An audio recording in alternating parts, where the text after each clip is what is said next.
Hey guys, I want to talk to you about this criminal that's been interviewed or made some statements on ABC. You may know him as Eric Holder. He's a multiple felon who currently is eluding arrest. He is, let's see, where's he at here?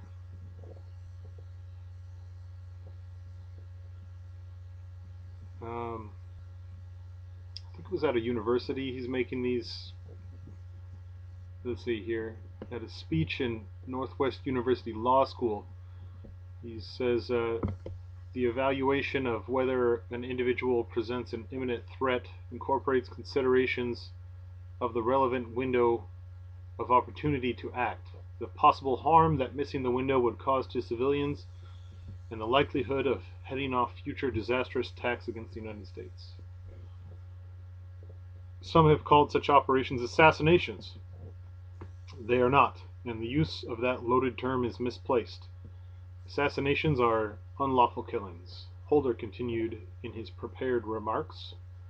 The U.S. government's use of lethal force in self-defense against a leader of Al-Qaeda or an associated force who presents an imminent threat of violent attack would not be unlawful and therefore would not violate the executive order banning assassination or criminal statutes. I would like to point out that, first of all, um, besides the fact, outside of the Anwar al-Awlaki murder, um, Eric Holder is already a felon and is a liar, and I think is unfortunately still in office, and nobody really seems to care, other than a few partisan Republicans who probably don't really care actually and are putting on a show. But I will say this: inside this particular engagement, um, Anwar al-Awlaki was murdered by probably some 18 or 19-year-old kid flying a drone somewhere in Texas or something, or maybe it's Nevada. I can't remember where they fly them out of. And Anwar al-Awlaki was destroyed, his vehicle, and I don't know if it was in the same strike or in other strikes. Both of his sons were also murdered as well, both American citizens, and they were viewed as, quote, collateral damage. So, I mean, I think that that just goes to show what we're worth to the government. You know, two sovereign citizens, three sovereign citizens, actually, including Anwar al-Awlaki, but let's exclude him and say two, is worth the life of one enemy. Interestingly enough.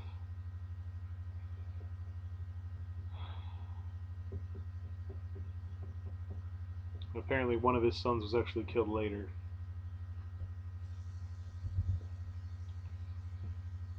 Yeah, with in another strike. Anyway, I think that the this statement that they're coming out. Let's see here. We take direct actions against terrorists in the intelligence community.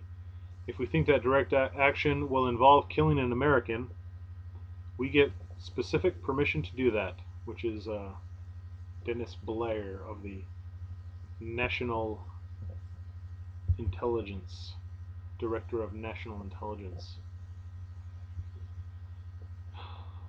So that's funny. They killed Americans to save Americans. Because the United States is in an armed conflict, we are authorized to take action against Enemy belligerence under international law. The Constitution, wow, we're going to get schooled here by Holder. The Constitution empowers the President to protect the nation from any imminent threat of violent attack, and international law recognizes the inherent right of national defense.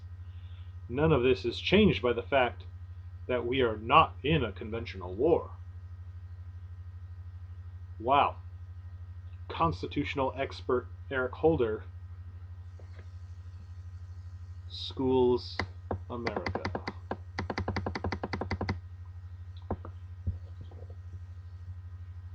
According to the Fifth Amendment of the U.S. Constitution, Americans are never to be deprived of life, liberty, or property without the due process of law.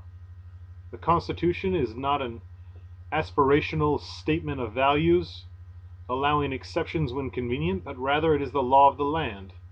It is the basis of our republic and our principal bulwark against tyranny. Last week's assassination of two American citizens, Anwar al-Awlaki and Samir Khan, is an outrage and a criminal act carried out by the President and his administration. By who? You guessed it, Representative Paul. Speaking the truth once again.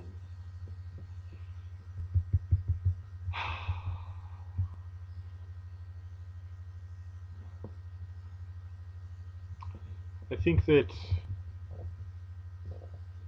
anyone who's looking at this sort of thing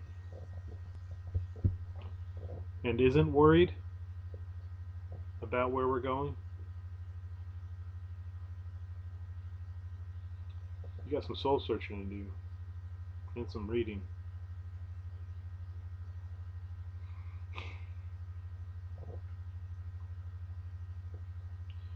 I wonder how long it will be before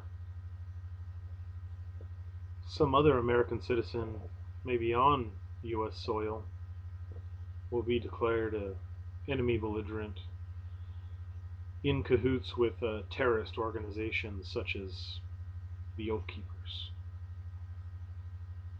a non-violent organization.